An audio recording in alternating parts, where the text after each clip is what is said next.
एक बार पुनः हम सब लोग गोरखपीठ के इस पावन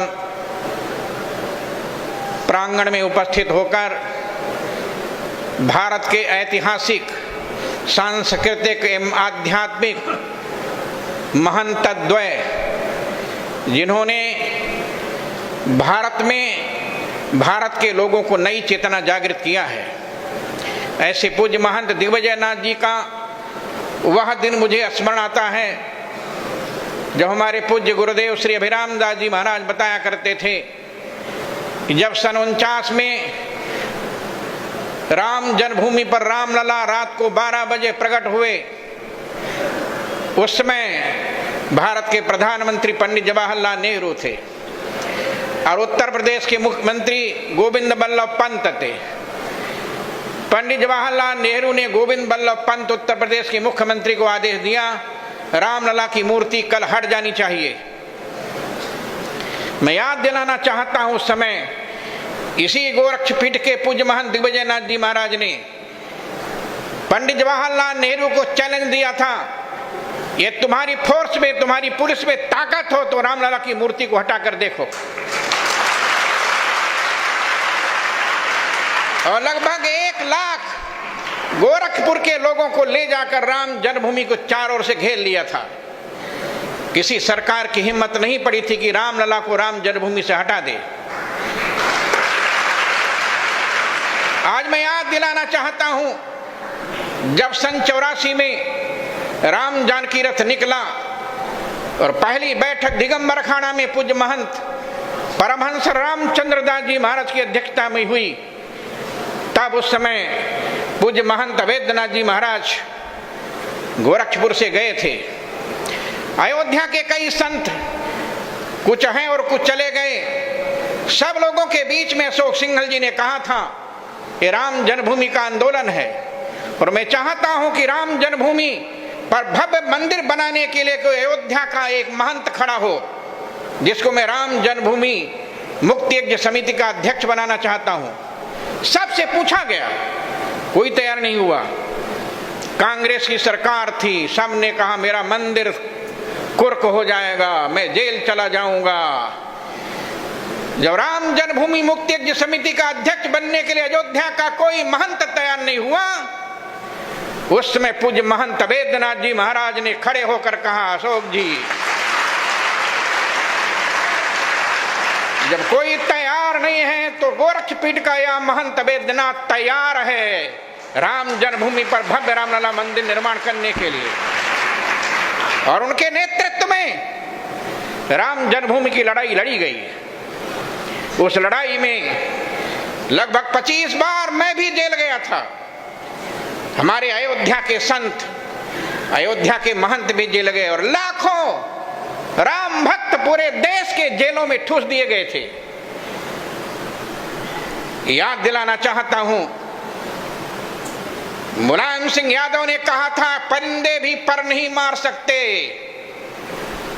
लेकिन उस समय श्री हनुमान जी महाराज स्वयं बस चलाकर राम जन्मभूमि पर जाकर रामलला के मंदिर पर ये ध्वज, केसरिया ध्वज लहरा दिया था। सब साक्षी। और याद दिलाना चाहता हूं, 2007 में एक बैठक हुई थी अयोध्या हिंदू धाम में, पूज्य महंत अवैधनाथ जी महाराज की अध्यक्षता में। स्वामी वामदेव जी थे, पूज्य परमहंस जी थे, पूज्य नित्य गोपाल दास जी थे, स्वामी सत्यमित्रानंद गिरी जी थे, स्वामी परमानंद जी थे। और उस समय सभी संत लोग वहां आए हुए थे, हिंदू धाम में बैठक थी। उस समय योगी आदित्यनाथ गोरखपुर के सांसद बन चुके थे। अशोक सिंघल जी ने खड़े होकर कहा, महंत जी, मैं कुछ ज्यादा नहीं बोलना चाहता, मैं कोई भविष्य वक्ता नहीं हूं, लेकिन मैं आज एक बात बता रहा हूं कि जिस दिन योगी आदित्यनाथ उत्तर प्रदेश के मुख्यमंत्री बनेंगे, तभी राम जन्मभूमि का मंदिर बनना प्रारंभ होगा। ये अशोक सिंघल की बात, अशोक सिंघल की बात उस दिन चरितार्थ हुई जब 9 नवंबर 2019 को सुप्रीम कोर्ट का आदेश हुआ, जहां रामलला विराजमान है वही राम की जन्मभूमि बननी चाहिए। और भारत सरकार एक नया ट्रस्ट बनाकर मंदिर का निर्माण प्रारंभ करे। आज मैं याद दिलाना चाहता हूं कि 2020 5 अगस्त को जब भारत के माननीय प्रधानमंत्री नरेंद्र मोदी जी और उत्तर प्रदेश के यशस्वी मुख्यमंत्री योगी आदित्यनाथ जी रामलला के दरबार में पहुंचे, उसमें सभी संत लोग विराजमान थे। और जब भूमि पूजन शिलान्यास हुआ, उस समय हमारे पास में कुछ संत लोग बैठे हुए थे और वो हमसे पूछ रहे थे कि वेदांती जी, रामलला का मंदिर तो बनना शुरू हो जाएगा, लेकिन विश्व हिंदू परिषद ने कहा था काशी विश्वनाथ और भगवान कृष्ण का मंदिर भी बनना चाहिए। हमने कहा चिंता मत कीजिए, वो समय भी आने वाला है, वो समय जल्दी आएगा जब योगी आदित्यनाथ के मुख्यमंत्री रहते हुए काशी विश्वनाथ मंदिर भी प्रारंभ हो जाएगा। और अभी जब मैं यहां आ रहा था तो 11 सितंबर को वाराणसी की कोर्ट ने निर्णय दे दिया कि जहां पर भगवान शंकर विराजमान थे वहां पर औरंगजेब ने मंदिर को तोड़कर मस्जिद बनाया था, इसलिए वही भगवान शंकर की भूमि है। और याद दिलाना चाहता हूं, जैसे योगी आदित्यनाथ के मुख्यमंत्री रहते हुए राम जन्मभूमि पर भूमि पूजन शिलान्यास हुआ, मंदिर बनना प्रारंभ हो गया, वैसे ही योगी आदित्यनाथ के रहने पर काशी विश्वनाथ का मंदिर भी बनना प्रारंभ हो जाएगा। और याद दिलाना चाहता हूं, एक दिन ऐसा अवसर आएगा कि मथुरा की कृष्ण जन्मभूमि पर भी योगी आदित्यनाथ के मुख्यमंत्री रहते हुए मंदिर बनना प्रारंभ हो जाएगा। आज मैं निवेदन करना चाहता हूं, भारतीय संस्कृति की सुरक्षा के लिए, भारतीय अध्यात्म जगत और सांस्कृतिक सुरक्षा के लिए भगवान गोरखनाथ ने योगी आदित्यनाथ को इस मठ पर भेजा है। और याद दिलाना चाहता हूं, लोग कहते हैं जब हम लोगों ने 84 में राम जानकी रथ प्रारंभ किया था, तब लोगों ने कहा था, मैं बताना चाहूंगा और कहा था, वेदांती जी, इतने धर्म के धर्माचार्यों को एक मंच पर कौन बैठा सकता है? हमने कहा कौन बैठा सकता है? कहा जैसे मेढक को तराजू में तौला नहीं जा सकता, वैसे कई संप्रदायों के संतों को, जगत गुरुओं को एक मंच पर बैठाया नहीं जा सकता। लेकिन मैं आज निवेदन करना चाहता हूं, राम जानकी रथ चलने के बाद देश के सभी शंकराचार्य, देश के सभी रामानुजाचार्य, देश के सभी रामानंदाचार्य, देश के सभी वल्लभाचार्य, देश के सभी निम्बार्काचार्य, देश के सभी जगत गुरु एक मंच पर बैठकर निर्णय लिए। और वो दिल्ली का मंच था, उस दिल्ली के मंच पर रामलीला मैदान पर बैठकर निर्णय लिया था सज्जनों।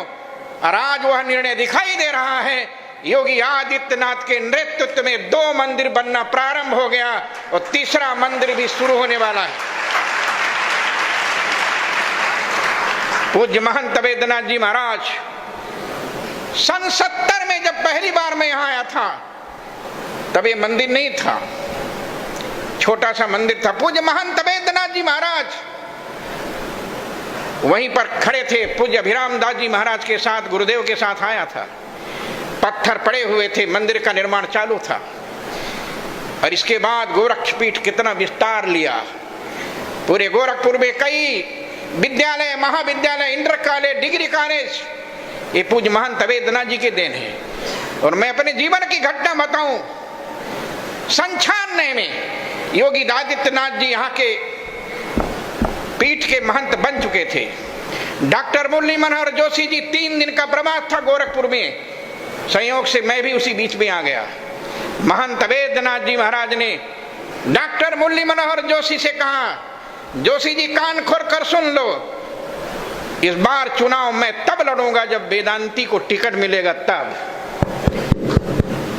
ये पूज्य महंत वेदनाथ जी महाराज ने डॉक्टर मुरली मनोहर जोशी जी से कहा था। और डॉक्टर मुरली मनोहर जोशी ने कहा बिल्कुल आपकी बात सत्य होगी। और इसके बाद पहली बार मुझे सन 96 में टिकट मिला मछली शहर से और मैं उस लोकसभा चुनाव में जीता। आज निवेदन करना करना चाहता हूं। अभी देश के अंदर जिन्होंने धर्म और संस्कृति को समाप्त करने का कुचक्र रचा था, अब वो समाप्त हो चुका है। अभी तो 300 के पार पहुंचा है। 2024 के लोकसभा में भारतीय जनता पार्टी 400 के पार करेगी। और तब जब 400 के पार हो जाएगी, तब जिस दिन राम जन्मभूमि पर एक केसरिया ध्वज लहरा जाएगा, उसी दिन भारत के संविधान में भी हिंदू राष्ट्र घोषित हो जाएगा, जिसकी कल्पना महंत दिग्विजय नाथ जी ने और महंत वेदनाथ जी ने किया था, जिसकी कल्पना डॉक्टर हेडगेवार ने किया था, जिसकी कल्पना गुरु गोलवलकर जी ने किया था, जिसकी कल्पना अशोक सिंघल जी ने किया था, जिसकी कल्पना जगतगुरु शंकराचार्य पूज्य स्वामी शांतानंद सरस्वती ने किया था, वह कल्पना भी 2024 के बाद भारत को साकार रूप में दिखाई देगी। इसलिए आज इस उपलक्ष्य पर पूज्य महंत दिग्विजय नाथ जी महाराज एवं पूज्य महंत वेदनाथ जी महाराज के श्री चरणों में श्रद्धांजलि अर्पित करता हुआ वाणी विराम देता हूं। बहुत बहुत धन्यवाद। जय श्री राम, जय श्री राम।